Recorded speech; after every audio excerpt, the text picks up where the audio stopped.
Imagine this. You're flipping through a book. Suddenly, a mouse in a stripped uniform stares at you with haunting eyes, telling you about the horrors of Holocaust.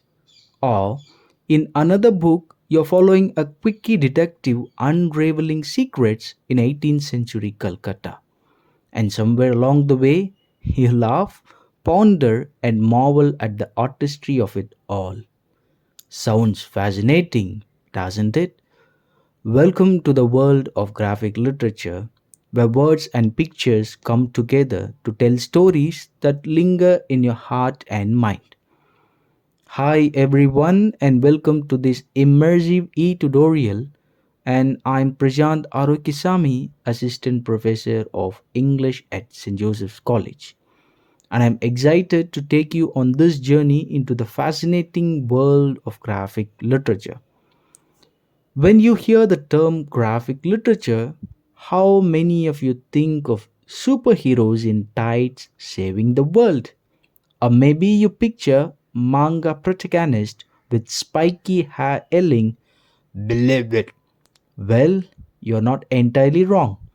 Graphic literature does include those, but it is so much more than that. By the time we are done here, you will see how this genre has quietly been one of the coolest ways to tell stories, challenge ideas, and even spark revolutions. Ready? Let's dive in. First off, what even is graphic literature? Imagine if a novel and a comic strip had a baby, that is graphic literature. It is storytelling with words and pictures working together, kind of like your favorite duo, fries and ketchup, peanut butter and jelly, or even idli and sambar. Scott McCloud, the comic world's resident philosopher, calls it juxtaposed images in deliberate sequence. You need a better clarification? It is pictures and words arranged just right to make you laugh, cry, or question your entire existence. That's it, no big deal. Now let's time travel a bit. Long before Marvel and Disney cartoons started battling for your cinema tickets, humans were already into visual storytelling. Think of Egyptian hieroglyphs and ancient comic strips carved in stones, or the Bayek's tapestry, which is basically a medieval GIF. Fast forward a few centuries to Rodolphe Toffer, who started drawing picture stories in the 1800s. This guy is basically the granddaddy of graphic novels, paving the way for everything from The Walking Dead to One Punch Man. The real explosion, though, came in the 20th century with the entry of Superman, Batman, and a host of other Caped Crusaders who became the icons of American pop culture. But graphic literature wasn't just about heroes punching bad guys. The 1960s brought the underground comics movement. You ever heard of Moss by Art Spiegelman? It is the Pulitzer winning story of the Holocaust, told through mice and cats. Yeah, mice and cats. Somehow it makes you cry and question humanity. Or even Persepolis by Marjane Satrapi, a graphic memoir of growing up in post revolution Iran that is both heartbreaking and oddly funny. Now let's talk about what makes graphic literature so special. Imagine reading a story where the pictures aren't just decorations, but they are essentials. You don't just read the story, but you see it and you feel it. For instance, in Alan Moore's Watchmen, time isn't linear. Panels shift, making you feel like Dr. Manhattan, the blue guy who experiences all moments at once. It isn't wild, trust me.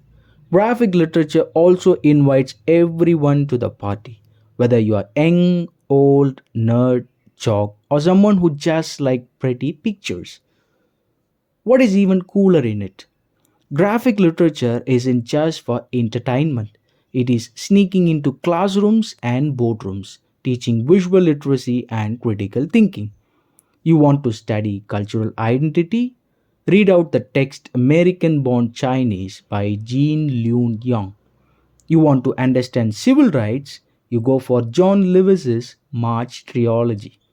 Graphic novels are basically the spinach in your art, but surprisingly very tasty. Let's throw in some fun cases. Remember Mars by Art Spiegelman? Let's talk about this Pulitzer winning masterpiece.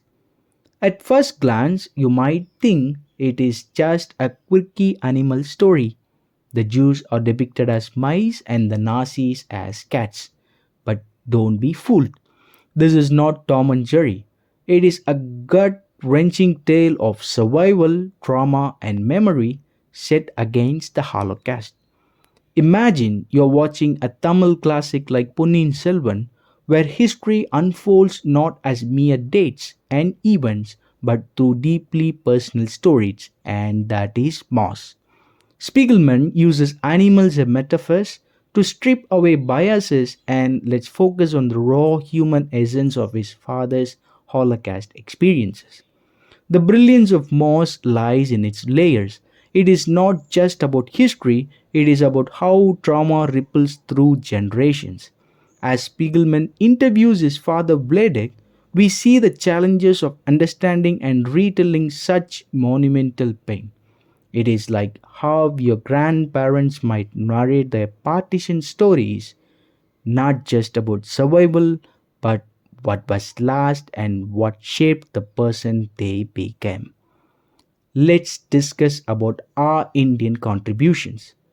Sanath Banerjee, a pioneer of Indian graphic novels, and his famous work The Barn Owl's Wonderscapers is a delightful cocktail of humor, history, and mystery set in the bustling, chaotic streets of the 18th century Calcutta. You picture this. You're reading a story where ancient manuscripts hide scandalous secrets and the ghost of history haunts every corner. That is Banerjee's Calcutta. It is as if NSB Road and our college road came alive in a graphic novel with their old world charm and modern hassle. Banerjee's work is filled with wit and philosophical musings. He questions colonialism, morality, and human folly, all with a touch of humor. It is like reading a combination of Sujata's sharp commentary and Crazy Morgan's comedic genius. You might wonder, why should I care about graphic literature? And here is why. Number 1, visual and emotional impact. Reading Moss is not just an intellectual exercise, it is an emotional journey. The stark black and white drawings hit you like Ilayaraja's melancholic tunes, which are simple yet deeply moving. Number 2, stories beyond borders. Graphic novels take you to places you might never have thought to visit, be it Auschwitz through Moss or colonial Calcutta through Banerjee's lens. They are like your favorite Tamil travelogues but richer in depth. Number 3, new ways of seeing. Graphic literature trains you to think visually. It is like watching a Bharadraja film where every frame tells a story. You begin to notice the unsaid, the unsung, and the unseen. Now shift our focus on the characteristics of graphic literature. So, what is the secret sauce that makes graphic literature irresistible? Number 1, visual verbal symbiosis. Graphic literature is like a peanut butter and chocolate, two things that are amazing on their own but absolutely magical together. Text and visuals in these stories don't just coexist, they are in a full blown collaboration. The words don't just tell you the story, the images show you the emotions, the actions, and even the subtext. It is storytelling on steroids. Take Moss by Art Spiegelman, for example. By using anthropomorphic animals to narrate the Holocaust, it blends words and pictures in ways that hit you in the gut. You're not just reading about trauma, you are seeing it unfold one panel at a time. Number 2, non-linear narratives. Forget beginning, middle, end. In graphic literature, time is just a suggestion. Stories can flow like water or twist like a roller coaster. Watchmen by Alan Moore is a master class in this. It juggles multiple timelines and perspectives, making you feel like you are reading five stories at once because you kind of awe and somehow it all works. Number 3, accessibility and universality. Think of graphic literature as the multilingual genius at a party. It speaks to everyone, kids, adults, academics, and casual readers alike. Are you a manga fan? Yes. Are you a superhero enthusiast? Double yes. Folks who just like pretty pictures? Absolutely. Number 4, layers upon layers. These works are onion like. On the surface, they are entertaining. Dig deeper, you will find social commentary, political critique, and cultural exploration. Take Alison Bechtel's Fun Home. It is a memoir, a deep dive into LGBTQ identity, and a literary love letter, which is all wrapped in a beautiful graphic package. Then, the future scope of graphic literature. What is next for this dazzling genre? Spoiler alert, it is heading straight for world domination. Digital trans Number 1, digital transformation. Platforms like webtoons are already making graphic literature a swipe away experience. Imagine augmented reality comics where you can literally walk into a panel. Sounds futuristic, right? Well, it is closer than you think. Number 2, global collaborations. Graphic literature is a cultural chameleon, adapting and thriving in every region. Japanese manga, American comics, European graphic novels, they're all influencing and learning from each other. It is like the Avengers of storytelling. Number 3, educational renaissance. Graphic novels are sneaking into classroom not as distractions but as a teaching tools. Want to understand immigration? The Arrival by Sean Town is here. Curious about civil rights? Try March by John Lewis. They make learning feel like a core and more like a Netflix binge. Number 4, diversity explosion. The genre is giving platforms to marginalized voices like never before. Works like They Called Us Enemy by George Takei and American Born Chinese by Jean Lun Yong show that graphic literature isn't just keeping up with the times, but it is leading the charge. So, who are the prominent authors and works of graphic literature? Let's know 5 rock stars of graphic literature. Number 1, Art Spiegelman. The genius behind Moss, Spiegelman provided the comic could win Pulitzer Prizes. He made readers cry over mice and cats and taught us more about history than any textbook ever could. 2, Marjane Satrapi. Her masterpiece Persepolis turned personal trauma into global understanding. It's poignant, funny, and so relatable that you forget it is set in revolutionary Iran. Alan Moore, the Shakespeare of graphic literature. From V for Vedanta to Watchmen, his works all layered with so much depth that you will need a PhD to unpack them all, or at least a good cup of coffee. Alison Bechdel. Yes, the Bechdel test is named after her. Her memoir Fun Home is a trailblazer for LGBTQ representation in literature. It is a graphic novel that manages to be both deeply personal and universally resonant. And last, Sean Tan. With the arrival, he crafted a story so vivid it doesn't need words. It is proof that pictures can indeed speak 1,000 words or 1,000 emotions. So, what are the techniques in graphic literature? If graphic novels were your favorite recipe, the techniques we are about to discuss are the secret spices that make them irresistible. And trust me, the chefs in the storytelling kitchen are masterful.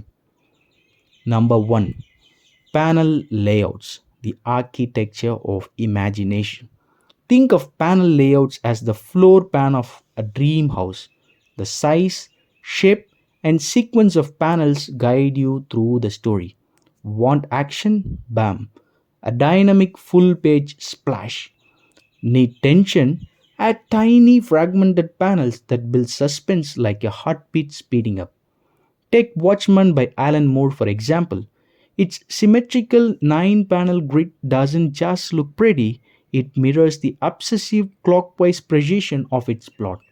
And then there is The Dark Knight Returns by Frank Miller, where panels expand and explode during action sequences, almost making you dodge imaginary debris. It is not just storytelling, it is the architecture of your brain. Number 2, symbolism and motif. Graphic literature is a treasure hunt of symbols and motifs. Masks in V for Vedanta don't just hide identities, they shout rebellion, anonymity, and power. Colors in Sin City, they are more than eye candy. They scream mood. A flash of red in an otherwise grayscale world feels like a siren. It is the kind of stuff that makes you lean back, point at the page, and say, Aha, I see what you did there. And let's be honest, who doesn't love feeling clever? Number 3, color theory. Painting with feelings. Colors in graphic literature aren't chosen randomly, they are chosen emotional cues, mood setters, and narrative enhancers. Remember The Walking Dead? Its black and white palette creates a world so bleak you can almost hear the silence of a post apocalyptic world. On the flip side, Saga uses vibrant hues that practically jump off the page and pulling you into the fantastical universe. If a color could whisper, scream, or cry, graphic literature would be its stage. And yes, there is a reason green always means envy and blue makes you feel calm. It is like art school for your emotions. Number 4, challenges in studying graphic literature. It is not all fun and panels. Of course, every superhero has their kryptonite, and graphic literature is no exemption. While it is a fantastic medium, studying it comes with its fair share of challenges. Let's put on our capes and tackle these one by one. Number 1, it is chess comic syndrome. The eternal battle for legitimacy. Despite Pulitzer winning masterpieces like Moss, there is always someone who dismisses graphic literature as chess comics. You can almost hear them scoffing, aren't these for kids? Here is the truth. Graphic literature isn't just for kids or casual readers. It is a nuanced medium that blends art and narrative with academic depth. If Fun Home can unpack LGBTQ identity and family trauma, and Persepolis can dissect Iranian history, maybe it's time we give comics their due respect. If a Pulitzer winning book about mice surviving the Holocaust is in high art, then what is? Number 2, visual literacy, reading with your eyes and brain.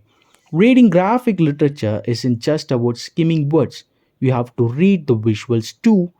It is like learning a new language, one where panel size, line work, and even the angle of characters speak volumes. And let's not even get started on decoding symbolism. It is a workout for your brain, but the payoff? Absolutely worth it. You don't just understand the story, you feel it, live it, and you breathe it. So, what are the final thoughts? Graphic literature isn't just book with pictures. It is a dynamic, evolving art form that rewriting the rules of storytelling. It is the genre that whispers, "Hey, What if we did things differently? And then does it. Whether you are here for the superheroes, the social commentary, or just for stunning visuals, there is something in graphic literature for everyone. And honestly, the fun is just beginning. So go on, pick up a graphic novel, immerse yourself in its panels, and let it blow your mind. You are not just reading, you are experiencing a revolution one page at a time. So, next time you pick up a graphic novel or scroll through webtoons, remember you are not just reading, you are diving into a world where words and pictures come together to do something magical. That is the power of graphic literature. And if you are not hooked yet, trust me, you will be. Now go forth and explore this fantastic universe of stories. Just be warned, it is highly addictive. Thank you and happy reading.